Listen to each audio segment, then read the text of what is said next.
Phoenix is also studying then the weather and the climate in the polar region of Mars. And in order to do this, Phoenix has a meteorology station and a LiDAR that were built by the Canadian Space Agency. It has a mass spectrometer that's been used to measure the composition of the atmosphere. And it has 2 cameras that are going to be looking at the atmosphere and around near the surface. And it has a few other instruments, including the microscope that Tom Pike talked about. With the microscope, we'll look at the dust particles, including the particles that are raining out from the atmosphere. And can I have the first slide? So in the first slide, we have, for example, the weather report from yesterday. The temperature at the landing site has been between minus 30 degrees Celsius and minus 85 degrees Celsius. So it's really cold compared to the Earth, even the Earth polar regions. The pressure is very small. Like yesterday was 8.35 millibars. On Earth is 1,000 millibars. So it's a very small fraction of what we have on Earth.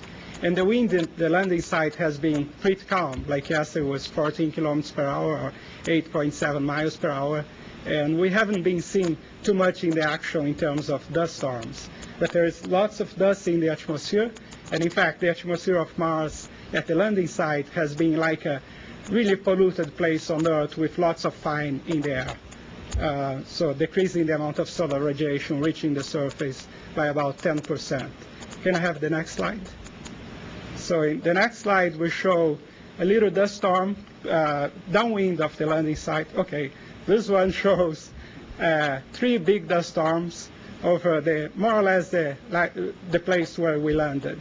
And those are very common both at the beginning of the spring and at the end, towards the end of the fall. So we expect to see some of those at the landing site, hopefully at the end of the mission. Some of us will be very excited about making measurements in those conditions. And the amount of dust will be so much that the surface can get really dark. Less than 10% of solar radiation might reach the surface. So, and I have one more slide.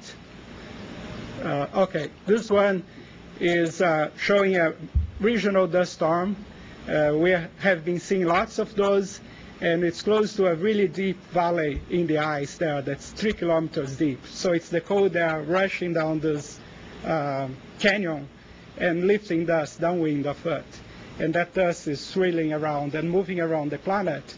And where we landed is quite safe because it's upwind of this region. So all this dust is moving away from the polar cap and away from the lander.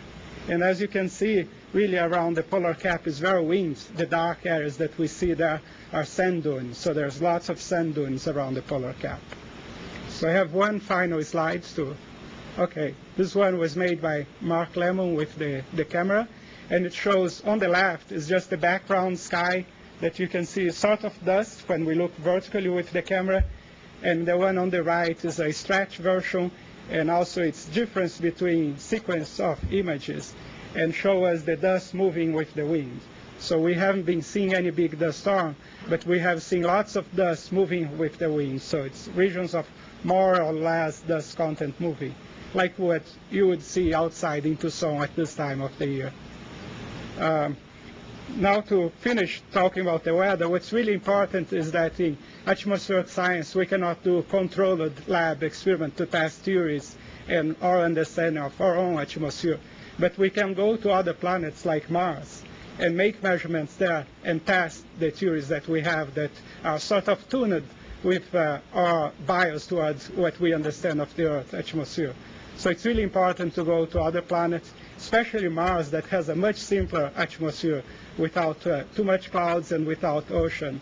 And another really good thing about Mars is that there's lots of dust in the atmosphere there. And we don't understand how dust gets from the air into the atmosphere and how it interacts with climate. In fact, this is responsible for one of the largest uncertainty in global climate prediction today. So we are going to learn a lot with this mission. I'm really excited to be part of it. Okay, thank you, Milton and panel. We're going to go to questions. We're going to start here in the theater. Please wait for the microphone.